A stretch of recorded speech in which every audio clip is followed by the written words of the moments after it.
Hello, everyone. Welcome to another edition of Follow Him Favorites. You know the deal. John and I take on a certain question from this week's lesson. Well, it's a little bit different this week because we're going to be in the book of Proverbs.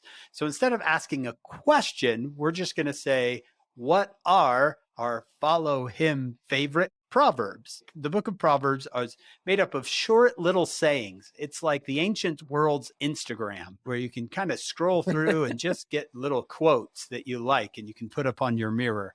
So, John, tell me about the book of Proverbs. What jumps out at you? They're like refrigerator magnets, little quotations. I think we probably ought to start with the youth theme for this year, right? Proverbs 3:5. Trust in the Lord with all thine heart and lean not unto thine own understanding. In all thy ways acknowledge him, and he shall direct thy paths. So that's Proverbs 3:5 and 6. Absolutely. Trust in the Lord with all thine heart. Lean not to thine own understanding. This one is a little bit of an interesting one. It's Proverbs 6:27. It says, can a man take fire in his bosom and his clothes not be burned? It's kind of a funny question. Can you pick up fire and hold it and not get burned? We probably should add, please don't try this at home. Yes, please right? don't do this. Please don't do this at home. The wisdom in this is that when you're dealing with very important things like human sexuality, you've got to be careful. If you're not careful, you're going to get burned. And you don't want to take fire. You don't want to pick it up and go, oh, wow, this really hurts. It's smart to be wise about things like that. Okay, John, back to you. Can you find another one?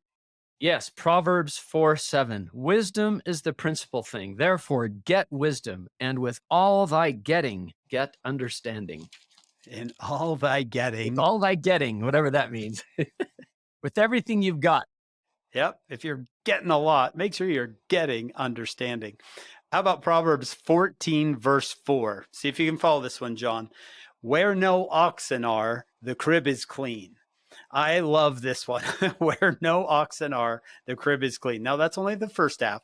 And what it means is if you don't want to clean up oxen manure, don't have any oxen. Where no oxen are, the crib or the stall is clean. If you don't want oxen manure, don't have oxen. But then it finishes with, but much increase is by the strength of the ox.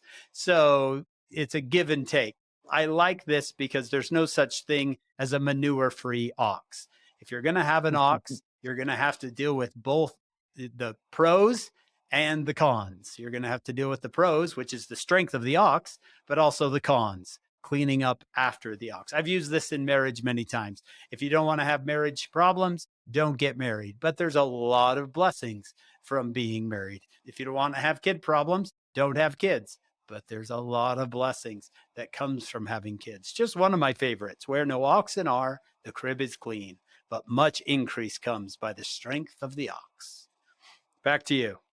Oh, that's great. And I have heard you use that. I'm so glad you did. Proverbs 15:13. A merry heart maketh a cheerful countenance, but by sorrow of the heart the spirit is broken. Skip to verse 15. All the days of the afflicted are evil, but he that is of a merry heart hath a continual feast. And then verse 17. Better is a dinner of herbs where love is than a stalled ox and hatred therewith. I'd rather. How would you like your stalled ox? I'll have mine medium well. And do you have some A1 sauce with that? I'd rather have a salad with my friends than a nice big steak with someone I don't like. And Ruth's Chris with my enemies, right? That's awesome. I found a merry heart one as well. Proverbs 17:22. A merry heart doeth good like a medicine, but a broken spirit drieth the bones. That one reminds me of President Hinckley. Remember, he always used to say, put a smile on your face. When things look gloomy, put a smile on your face. Things are going to work out. And a little bit further in that same chapter, this one, I just don't know if I live it as well as I should. Verse 28, Proverbs 17, even a fool, when he holdeth his peace, is counted wise.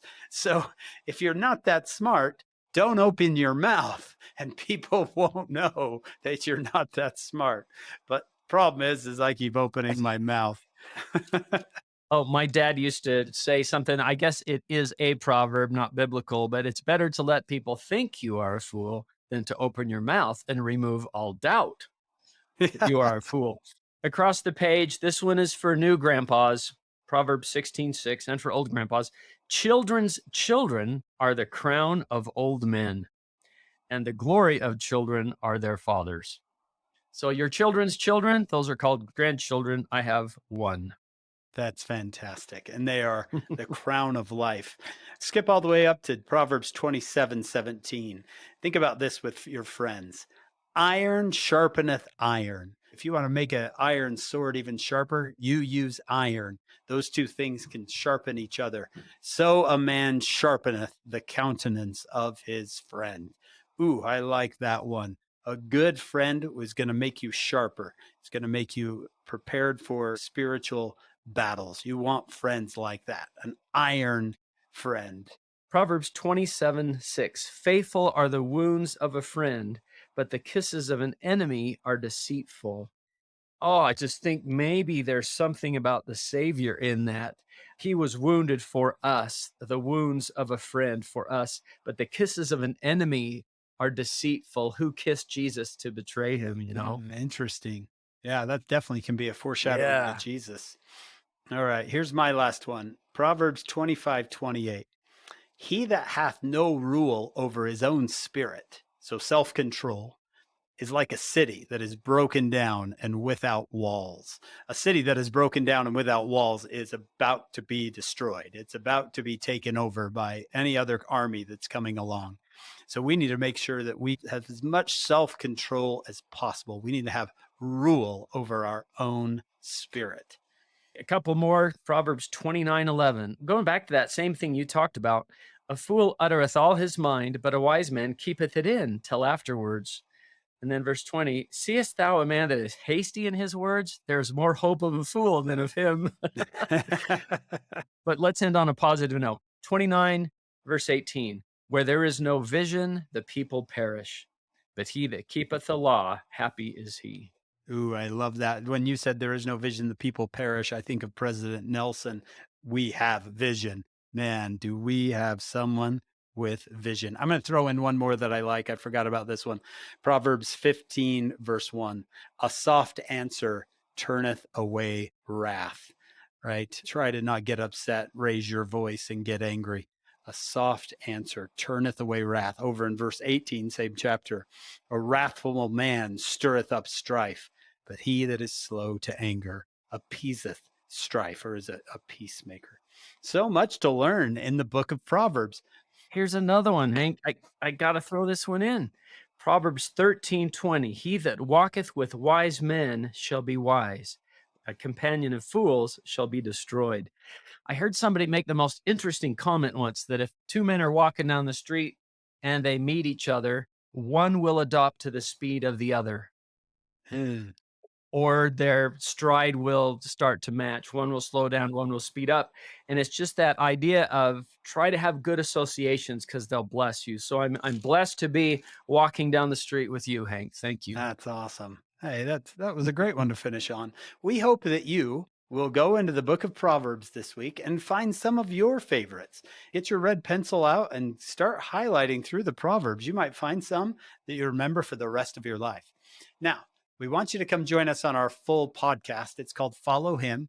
You can find it wherever you get your podcasts. This week, we're interviewing Dr. Lincoln Blumel, who's going to walk us through Proverbs and Ecclesiastes. You're going to love his take on all of this. And of course, join us next week for another Follow Him favorite.